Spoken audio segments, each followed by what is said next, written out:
ఓం శ్రీ మాత్రే నమః. మీనరాశి వారికి భారీ శుభవార్త. మీ తలరాతని మార్చే వ్యక్తి రాబోతున్నాడు.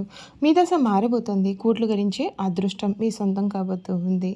ఏప్రిల్ నెల మీ జీవితంలో మీరు మునుపెన్నడూ కూడా చూడని అద్భుతాలు చూస్తారు. ఏప్రిల్ నెల పూర్తి అయ్యేలోపు జరగబోయేది ఇదే. అసలు ఈ మీనరాశి వారి జీవితం ఏ విధంగా ఉండబోతుంది? ఏప్రిల్ నెల పూర్తి అయ్యేలోపు వీరి జీవితంలో జరగబోయే పూర్తి పరిణామాలు మార్పులు ఏ విధంగా ఉంటాయి? మీనరాశి వారి యొక్క విద్య, ఉద్యోగ, వ్యాపార, వైవాహిక జీవితాల్లో వీరికి ఎటువంటి మార్పులు రాబోతున్నాయి అన్నీ కూడా ఇప్పుడైతే మనం క్లియర్గా ఈ వీడియో ద్వారా తెలుసుకుందామండి. అంతకన్నా ముందే మీరు ఎవరైనా కొత్తగా కనుక మన ఛానల్ని చూస్తూ ఉన్నట్లయితే తప్పకుండా వీడియోని లైక్ చేయండి. తప్పకుండా మన ఛానల్ని సబ్స్క్రైబ్ చేసుకోవడం మర్చిపోకండి. సబ్స్క్రైబ్ చేసుకోవడంతో పాటుగా పక్కనే ఉన్న బెల్ ఐకాన్లో ఆల్ని ట్యాప్ చేయండి. ఈ విధంగా చేయడం ద్వారా మేము పెట్టే ప్రతి వీడియో కూడా మీకు నోటిఫికేషన్ రూపంలో కనబడుతుంది. మీరు మిస్ కాకుండా మన వీడియోని చూడగలుగుతారు. ఇక వీడియోలోకి వెళ్ళిపోయి ఈ మీనరాశి వారి గురించి పూర్తి విషయాలు అయితే క్లియర్గా తెలుసుకుందాం. ద్వాదశ రాశులలో మీనరాశి చివరిది. రాశి చక్రంలో 12వ రాశి. పూర్వభద్ర 4వ పాదం, ఉత్తరభద్ర 1, 2, 3, 4 పాదాలు, రేవతి 1, 2, 3, 4 పాదాలు జన్మించిన వారు మీనరాశికి చెందుతారు. ఈ రాశికి అధిపతి గురువు. ఈ రాశి చక్రంలో చివరిది. మీనరాశిని శరీరాశి, ద్విస్వభావ రాశి, జలతత్వ రాశి అని పిలుస్తారు. రెండు చేపలు ఒకదాని తోక వైపునకు మరి ఒక దాని తల ఉన్నట్లు ఈ రాశికి సంబంధించిన చిహ్నంగా శాస్త్రాల్లో చెప్పబడి ఉంది. మీనరాశి పూర్వభద్ర 4వ పాదంలో జన్మించిన వారు చాలా అదృష్టవంతులు, అందమైన గంభీరమైన రూపాన్ని కలవారుగా ఉంటారు. ఉత్తరభద్ర నక్షత్రంలో జన్మించిన వారు చక్కటి సుందరమైన రూపాన్ని, సద్గుణ గుణాలతో పాటు ధర్మమును కూడా తెలిసి ఉంటారు. శత్రునాశనం చేయవారుగాను, సుఖ జీవితానికి వీరు అలవాటు పండుగవారుగాను ఉంటారు. ఉత్తరభద్ర 1వ పాదంలో జన్మించిన వారు తొందరపాటు నిర్ణయాలు తీసుకున్నట్టు ఇతరులపైన అధికారం చలాయించే నైజాన్ని కలవారుగా ఉంటారు. ఉత్తరభద్ర 2వ పాదంలో జన్మించిన వారు చాలా అదృష్టవంతులు, గొప్పవారి పండితులు వీరితో స్నేహం చేస్తారు. జ్యోతిష పరిచయం కూడా వీరికి ఉంటుంది. రాజకీయ ప్రవేశం కూడా చేస్తారు. ఉత్తరభద్ర 3వ పాదంలో జన్మించిన వారు కళా నైపుణ్యం కలవారుగా ఉంటారు. పరస్త్రీ సాంగత్యం ఉంటుంది. వీరికి దైవభక్తి హెచ్చుగా ఉంటుంది. కార్యసూర్యులని చెప్పవచ్చు. ఉత్తరభద్ర 4వ పాదంలో జన్మించిన వారు ప్రజలను ఆకట్టుకున్న మనస్తత్వాన్ని కలవారుగా ఉంటారు. చాలా చాతుర్యంగా మాట్లాడుతూ ఉంటారు. రేవతి 1వ పాదంలో జన్మించిన వారు అందరు గౌరవం పొందుతారు. చాలా అదృష్టవంతులు, సుఖ జీవితానికి అలవాటు పడతారు. రేవతి 2వ పాదంలో జన్మించిన వారు పాప పనులు చేయడంలో వీరికి అధికమైన ఆసక్తి ఉంటుంది. పరస్త్రీ సాంగత్యం ఉంటుంది. తమ కుటుంబం మీద కాకుండా ఇతరులపైన ఆసక్తి అధికంగా ఉంటుంది. రేవతి 3వ పాదంలో జన్మించిన వారు అందమైన రూపాన్ని కలవారుగా ఉంటారు. పాప పనులు చేయడంలో ఎక్కువగా ఆసక్తి ఉంటుంది. రేవతి 4వ పాదంలో జన్మించిన వారికి తెలివితేటలు అధికంగా ఉంటాయి. మంచి స్వభావం ఉంటుంది. దైవభక్తి కూడా హెచ్చుగా ఉంటుంది. పెద్దలంటే వీరి గౌరవం కూడా అధికంగా ఉంటుంది. ఆత్మవిశ్వాసంతో కార్యాచరణ ప్రారంభించండి, మేలు జరుగుతుంది. ఉద్యోగంలో ఎప్పటి పనులు అప్పుడే పూర్తి చేయాలి. ఆలస్యం, మొహమాటాలను నివారించాలి. ఆర్థికంగా అనుకూలమైనటువంటి సమయం కనబడుతోంది. ఇష్ట దైవ ధ్యానం శుభప్రదం. మనోధైర్యంతో పనులను ప్రారంభిస్తే విజయవంతంగా పూర్తి చేయగలుగుతారు. ఆటంకాలు వచ్చినా తెలివిగా పరిష్కరించుకోగలుగుతారు. ఆర్థికంగా లాభాలు ఉన్నాయి. ఉద్యోగ వ్యాపారాల్లో జాగ్రత్తగా నిర్ణయాలు తీసుకోవాలి. స్థిరాస్తి సంబంధిత విషయాలు అనుకూలిస్తాయి. శ్రీ వెంకటేశ్వర స్వామివారి ప్రార్థన మీకు ఎంతగానో మేలు కలిగిస్తుందని చెప్పడంలో సందేహం అయితే లేదు. ఈ మీనరాశి వారి జీవితానికి ఇది ఒక పెద్ద టర్నింగ్ పాయింట్ లాంటిదండి. ఏప్రిల్ నెల పూర్తి అయ్యేలోపు మీనరాశి వారి జీవితంలో మీరైతే ఇప్పటివరకు కూడా ఊహించిన మార్పులు అయితే చూడవచ్చు. మీరు ఇప్పటివరకు కూడా ఏవైతే కష్టాలు పడి ఉన్నారో అటువంటి కష్టాలన్నింటి నుండి కూడా మీకైతే ఈ సమయంలో విముక్తి కూడా కలగబోతోంది.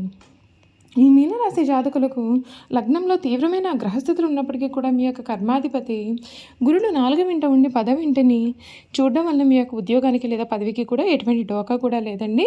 అయితే లగ్నంలో కుజేసన్ల ప్రభావం కారణంగా ఆఫీస్లో విపరీతమైన పనిభారం మీ యొక్క భుజాలపైన పడుతుంది. ఇతరులు చేసిన తప్పులను మీరు సమాధానం చెప్పాల్సి రావచ్చు. ఏప్రిల్ 14న సూర్యుడు బలం పుంజుకోవడం వలన ఆఫీస్లో మీ యొక్క శత్రువులు మీ యొక్క దరిదాపుల్లోకి రాలేరు. 4వ ఇంట ఉన్న గురుని కారణంగా మీరు ఈ సమయంలో వర్క్ ఫ్రమ్ హోమ్ లాంటి వెసులుబాటును పొందగలిగినట్లయితే కనుక మానసిక ఒత్తిడి చాలా వరకు కూడా తగ్గుముఖం పడుతుంది. సహోద్యోగులతో వాదనలకు దిగకుండా ఓపిక పడితే మేలు. అంతేకాదు వ్యాపారస్తులు ఈ సమయంలో అత్యంత జాగ్రత్తగా ఉండాలి. వ్యాపార స్థానాధిపతి బుధుడు ఏప్రిల్ 11న లగ్నంలో నీచ స్థితిని పొందుతాడు. ఇది వ్యాపార భాగస్వామ్యంలో గందరగోళాన్ని, అపార్థాలను లేదా లెక్కల్లో పొరపాట్లను సూచిస్తుంది.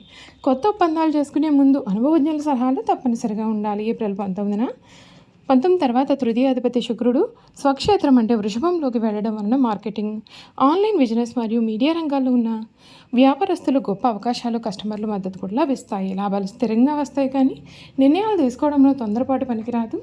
ఆర్థిక పరంగా ఈ సమయం మీకు చాలా అద్భుతమైన ఊరటను కూడా ఇస్తుంది. ధనాధిపతి కుజుడు లగ్నంలో ఉండగా రోగాధిపతి శత్రుస్థానాధిపతి అయిన సూర్యుడు ఏప్రిల్ 14న మీ యొక్క ధనస్థానమైన 2వ ఇంట ఉచ్చ స్థితిని పొందుతాడు.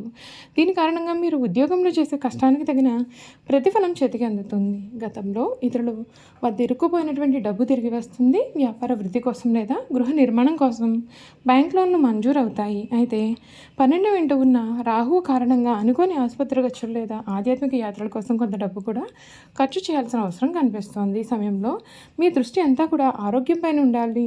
లగ్నంలో కుజుడు, శని మరియు నీచబుద్ధిని కలియక కారణంగా విపరీతమైన తలనొప్పి, బ్లడ్ ప్రెషర్ పెరగడం లేదా నాడీ సంబంధిత సమస్యలు కూడా మిమ్మల్ని కాస్తంత ఇబ్బందులు గురి చేసే అవకాశాలు కూడా కనిపిస్తూ ఉన్నాయి.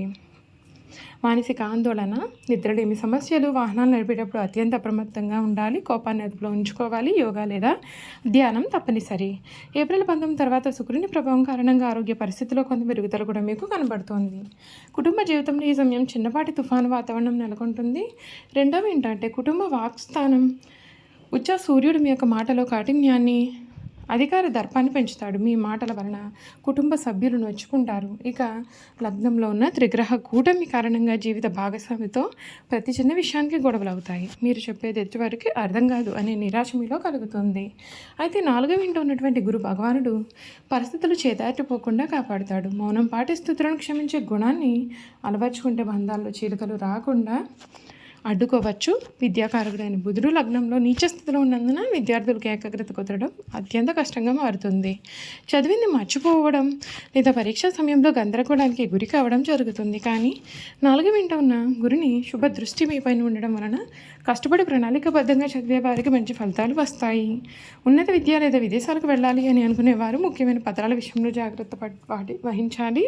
లగ్నంలో ఉన్న భయంకరమైన కుజ, శని, నీచబుధ దోషాలను అంటే ఏలినాటి శని యొక్క తీవ్రతను తగ్గించుకుని మానసిక ప్రశాంతతను పొందడానికి మీరు కొన్ని అయితే పరిహారాలు అయితే పాటిస్తే మేలు.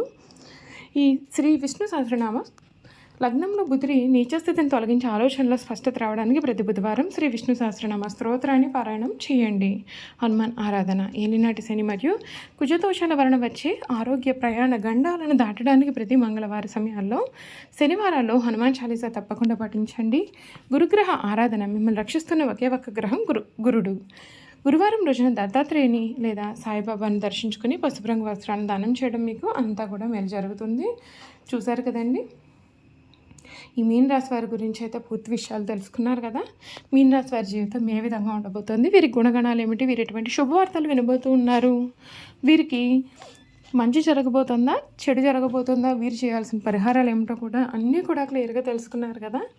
ఈ వీడియో కనుక మీకు నచ్చినట్లయితే తప్పకుండా వీడియోని లైక్ చేయండి. తప్పకుండా మన ఛానల్ని సబ్స్క్రైబ్ చేసుకోవడం మర్చిపోకండి. సబ్స్క్రైబ్ చేసుకోవడంతో పాటుగా పక్కనే ఉన్న బెల్ ఐకాన్లో ఆల్ని ట్యాప్ చేయండి. ఈ విధంగా చేయడం ద్వారా మేము పెట్టే ప్రతి వీడియో కూడా మీకు నోటిఫికేషన్ రూపంలో కనిపిస్తుందండి. మీరు మిస్ కాకుండా మన వీడియోని చూడగలుగుతారు. అలాగే మీ రాష్ట్రం మీ స్నేహితులు కానీ కుటుంబ సభ్యులు కానీ ఉన్నట్లయితే తప్పకుండా మన వీడియోని వారితో షేర్ చేయడం మాత్రం మర్చిపోకండి. Thank you for watching.